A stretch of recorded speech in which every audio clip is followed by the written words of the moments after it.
to swell off. The franchise doing big business. I live this, it's automatic. I win this, so you hear those horns, you finish. A soldier, and I stay under you fighting. Plus I'm storming on you chumps like I'm thunder and lightning. Ain't no way you breaking me, kid. I'm harder than nails. Plus I keep it on lock like I'm part of the jail. I'm slaughtering stale competition. I got the whole block wishing. Kami dari kelompok 1 itu akan membahas 2 topik utama. Yang pertama itu tentang permintaan dan yang kedua itu tentang penawaran. Dari kedua topik utama di atas itu juga bakal dibagi menjadi 3 nih. Yaitu yang pertama tentang pengertiannya, yang kedua tentang jenisnya, dan yang ketiga tentang hukumnya. Baik teman-teman semuanya, di sini aku akan menjelaskan terkait materi pertama, yaitu pengertian permintaan dan juga kurva dari permintaan. Halo semuanya, baik di sini aku akan menjelaskan materi terkait pengertian permintaan dan juga kurva permintaan. Jadi, pengertian permintaan itu sendiri adalah sejumlah barang ataupun jasa yang diminta ataupun dibeli oleh para konsumen dalam tingkat harga tertentu ataupun dalam kurun waktu tertentu. Sementara, teori permintaan adalah teori yang menjelaskan sifat hubungan antara penjual dan juga masyarakat terkait barang yang ataupun jasa yang diminta oleh masyarakat dengan berbagai faktor yang dapat mempengaruhinya. Baik, ada 6 faktor yang mempengaruhi permintaan. Yang pertama yaitu harga barang atau jasa itu sendiri, yang kedua harga barang lain, yang ketiga pendapatan masyarakat, yang keempat distribusi pendapatan, yang kelima cita rasa masyarakat, dan yang terakhir yaitu ramalan keadaan di masa yang akan datang. Baik, materi selanjutnya yaitu kurva permintaan, yang dimana kurva permintaan adalah kurva yang menggambarkan sifat hubungan antara jumlah barang yang dibeli dan juga harga dari suatu barang tersebut, yang dimana kurva permintaan ini juga dibuat berdasarkan daftar permintaan, yaitu yang berupa sebuah tabel yang memberi gambar dalam angka-angka mengenai harga dan juga jumlah dari suatu barang. Seperti contoh yang ada pada PPT, yang dimana pada keadaan 1 harga barang tersebut yaitu 6.000 dengan jumlah yang diminta ataupun yang dibeli itu berjumlah 100. Sementara pada keadaan yang kedua, harga suatu barang tersebut menurun menjadi 5.000. Sementara jumlah yang diminta meningkat menjadi 130. Begitupun seterusnya, yang dimana kesimpulannya setiap barang yang harganya menurun, maka jumlah permintaan ataupun barang yang diminta itu semakin meningkat. Baik, slide selanjutnya yaitu mengenai permintaan sesuai dengan hukum permintaan, yang dimana harga barang ataupun jasa akan sangat berpengaruh terhadap jumlah barang yang diminta. Sedangkan faktor-faktor selain harga akan berpengaruh terhadap kurva permintaan secara keseluruhan. Dengan kata lain, perubahan harga menimbulkan pergerakan sepanjang kurva permintaan seperti gambar yang di atas. Sementara, perubahan faktor selain harga akan menggeser kurva permintaan ke kanan ataupun ke kiri seperti gambar yang di bawah. Baik, untuk slide selanjutnya yaitu mengenai suatu barang ataupun jasa dikatakan sebagai barang jasa pengganti jika ia dapat menggantikan fungsi dari barang ataupun jasa yang dapat digantikan. Sebagai contoh, jasa transportasi daring yaitu jasa transportasi Maxim yang dapat menggantikan fungsi dari barang jasa dari aplikasi Grab, yang dimana harga ataupun barang jasa pengganti dapat mempengaruhi permintaan atas barang ataupun jasa yang mempunyai fungsi yang sama. Karena itu, jika harga Maxim naik, berarti permintaan terhadap Grab akan meningkat walaupun harganya tidak berubah. Sebaliknya, jika harga Maxim turun, maka permintaan terhadap Grab akan menurun walaupun harganya tetap. Seperti pada kurva permintaan di samping, saat harga Maxim naik dari P1 menjadi B2, jumlah Maxim yang diminta pun turun menjadi Q1 menjadi Q2. Hal ini menyebabkan kurva permintaan terhadap Grab bergeser ke kanan ataupun jumlah Grab yang diminta meningkat, yaitu dari Q1 menjadi Q2 walaupun harganya tetap dalam bentuk P. Nah guys, tadi kan sudah dijelaskan mengenai materi pertama. Selanjutnya yaitu materi kedua mengenai jenis-jenis dari permintaan. Nah, untuk itu mari kita simak penjelasan berikut ini. Nah, selanjutnya yaitu adalah jenis-jenis permintaan. Nah, jenis-jenis permintaan dibagi menjadi beberapa jenis, yaitu ada yang berdasarkan daya beli dan juga ada yang berdasarkan jumlah subjek pendukung. Di antaranya yang berdasarkan daya beli dibagi menjadi 3 permintaan. Nah, yang pertama yaitu adalah permintaan efektif, yang kedua permintaan potensial, dan yang ketiga adalah permintaan absolut. Nah, yang dimana yang pertama itu adalah permintaan absolut. Nah, absolut di sini adalah suatu permintaan atas barang ataupun jasa yang dimana hanya diiringi dengan sebuah angan-angan. Yang dimaksud di situ adalah seperti kita ingin membeli sepatu seharga 1.500.000, namun kita belum memiliki uang yang cukup untuk membeli barang tersebut. Nah, yang kedua yaitu adalah permintaan potensial. Nah, potensial dimaksud di sini adalah adanya dukungan antara barang atau jasa dengan adanya sebuah kepemilikan dengan jumlah uang ataupun kemampuan daya beli. Namun dalam hal tersini yaitu hanya sebuah rencana dan belum ingin membelinya. Nah, yang ketiga yaitu adalah permintaan efektif, yang dimana permintaan efektif ini adalah suatu barang atau jasa yang dimiliki oleh seseorang dengan daya beli yang dimiliki. Nah, seperti halnya seseorang itu bukan hanya direncanakan, tetapi sudah dapat dibeli atau memiliki kemampuan untuk membelinya. Nah, selanjutnya yaitu adalah permintaan berdasarkan subjek pendukung yang dibagi menjadi 2, yaitu adalah permintaan individu dan permintaan kolektif atau pasar. Yang pertama yaitu adalah permintaan individu, yang dimana permintaan individu ini adalah dimana seseorang membeli barang atau jasa yang digunakan untuk memenuhi kebutuhannya. Yang kedua yaitu adalah permintaan kolektif atau pasar, yang dimana permintaan ini dilakukan oleh konsumen secara keseluruhan terhadap pasar. Yang dimana kita dapat katakan bahwa satu faktor yang mempengaruhi dengan jumlah barang dan jumlah barang yang diminta. Dalam hal ini tersebut, maka antara harga dan juga jumlah barang yang diminta memiliki hubungan yang erat dan tidak dapat dipisahkan. Oke, next itu ada hukum, fungsi, dan elastisitas dari permintaan.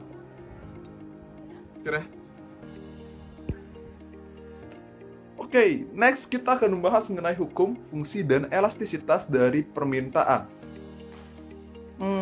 Hukum permintaan. Ada yang pernah dengar?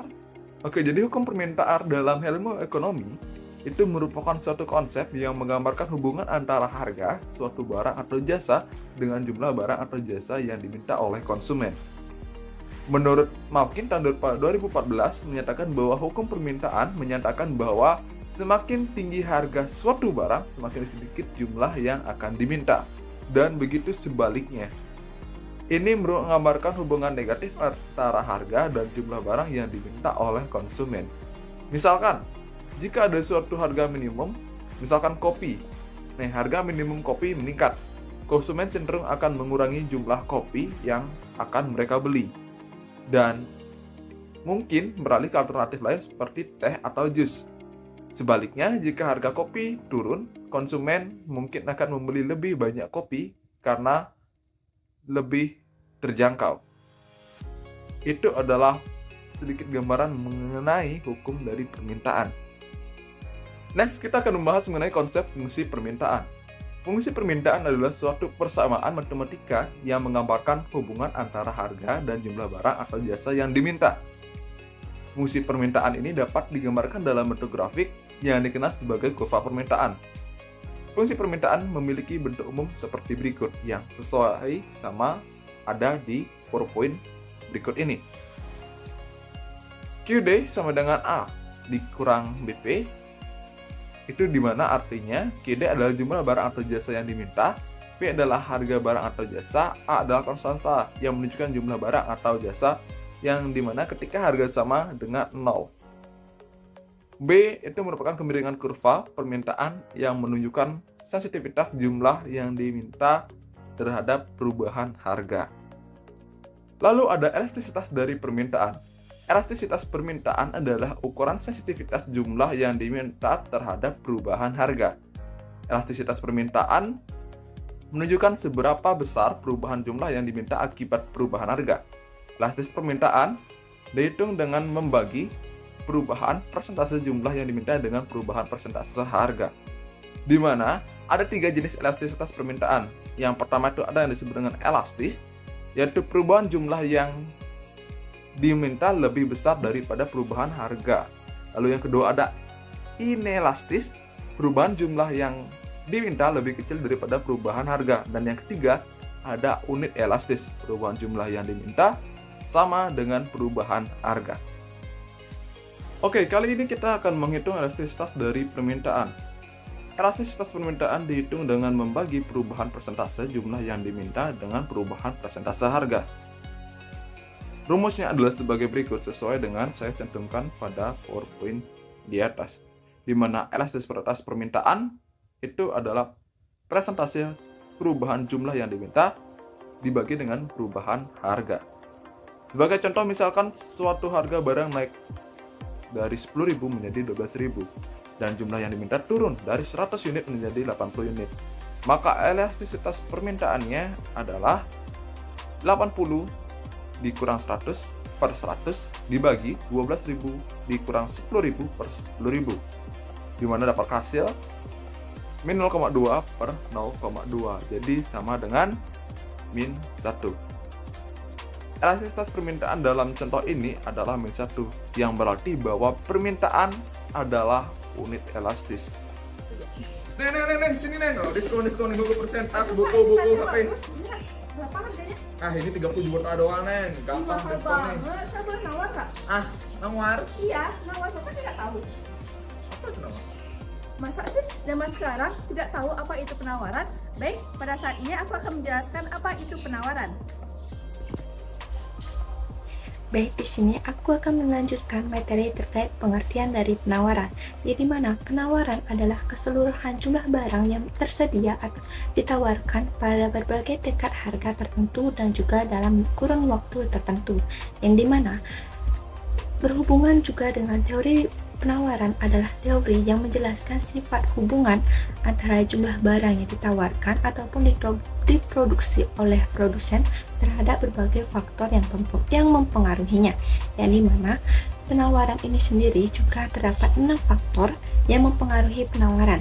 Yang pertama yaitu harga barang itu sendiri, yang kedua yaitu harga barang lain, yang ketiga biaya produksi, yang keempat yaitu tingkat teknologi, yang kelima tujuan-tujuan perusahaan, dan yang terakhir yaitu faktor-faktor lain.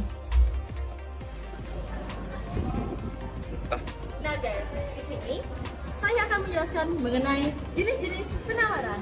Untuk itu kita simak slide selanjutnya. Nah, adapun jenis-jenis dari penawaran. Nah, penawaran dibagi menjadi 2, yaitu adanya penawaran penjual dan juga penawaran pasar. Yang dimana yang pertama yaitu adalah penawaran penjual. Nah, penawaran penjual ini yaitu adalah dalam jumlah penawaran yang dilakukan oleh perusahaan atau penjual atas barang atau jasa tertentu.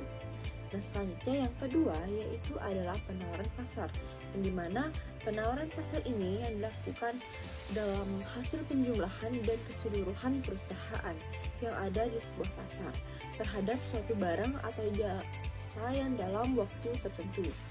Nah, dalam hal ini dalam harga adalah faktor yang paling dominan yang mempengaruhi jumlah penawaran, yang dimana kita dapat menghubungkan apabila harga barang naik, maka jumlah barang yang ditawarkan juga akan naik. Nah, apabila harganya turun, maka jumlah barang yang ditawarkan juga turun, yang dimana penawaran terhadap suatu barang berbanding lurus dan juga harga yang ditawarkannya. Nah, yang pertama yaitu adalah penawaran elastis, yang dimana elastis ini lebih dari 1. Nah, dalam kata hal ini, apabila terjadinya persentase perubahan, harga lebih kecil daripada persentase perubahan penawaran. Nah, contohnya pada barang-barang yang mengalami elastis yaitu adalah barang-barang produksi pabrik ataupun barang industri yang tidak tergantung pada masa panen ataupun musimnya. Nah, dengan hal ini barang itu mulai ditambah atau dikurangi produksinya. Dalam hal ini kita dapat melihat pada kurva penawaran elastis yang menanjak secara landai dari kiri bawah menuju ke kanan atas. Yang kedua yaitu adalah penawaran inelastis, elastis yang kurang dari 1, yang dimana persentase dari perubahan penawaran lebih kecil dari persentase perubahan harga atau perubahan harga yang tidak begitu berpengaruh terhadap kualitas ataupun produk yang ditawarkan. Nah, contohnya yaitu adalah dalam pertanian, dalam masa panen ataupun musim, barang-barang yang tidak mudah ditambah ataupun dikurangi. Nah, dalam hal ini kita dapat melihat kurva yang curam dari kiri bawah menuju ke kanan atas. Nah, selanjutnya yang ketiga yaitu adalah penawaran uniter ataupun elastis sama dengan 1, yang dimana penawaran uniter ini terjadi jika persentase perubahan penawaran sama dengan persentase perubahan harga, yang dimana dalam hal ini mengalami tidak adanya hal yang spesifik terjadi pada penawaran, dan itu hanya terjadi pada kehidupan sehari-hari ataupun tertentu. Nah, dalam hal ini kita dapat melihat contoh dalam barang seperti jagung yang akan meningkat pada saat tahun ke tahun dengan secara kebetulan dan tidak dapat kita ketahui, seperti contohnya kurva di samping. Nah, yang keempat yaitu adalah penawaran inelastis sempurna, di mana elastis sama dengan 0. Nah, dalam kata ini, elastis sempurna ini terjadi jika perubahan harga tidak mengalami perubahan penawaran. Nah, dalam kehidupan sehari-harinya, penawaran inelastis ini agak sulit ditemui, terjadi pada produk atau barang yang kita temui setiap harinya. Nah, adapun contoh dari inelastis sempurna ini adalah seperti tanah ataupun bensin, dan serta barang-barang yang memiliki kapasitas pada produksi yang optimum, seperti barang ini tidak dapat ditambah kesediaannya walau mengalami kenaikan harga. Nah, adapun penawaran yang kelima yaitu adalah penawaran elastis sempurna, yang dimana elastis ini tak terhingga. Yang dimana elastis sempurna ini terjadi apabila sebuah penawaran yang terjadi meskipun tidak adanya perubahan harga ataupun produk tetap, seperti barang ini mengalami atau bersifat elastis sempurna, ialah barang-barang yang terus diproduksi karena penggunaan mesin-mesin modern. Nah, sebagai contohnya yaitu ada DVD, buku gambar, dan masih banyak lainnya. Topik terakhir tentang penawaran, saksikan di video berikut ini.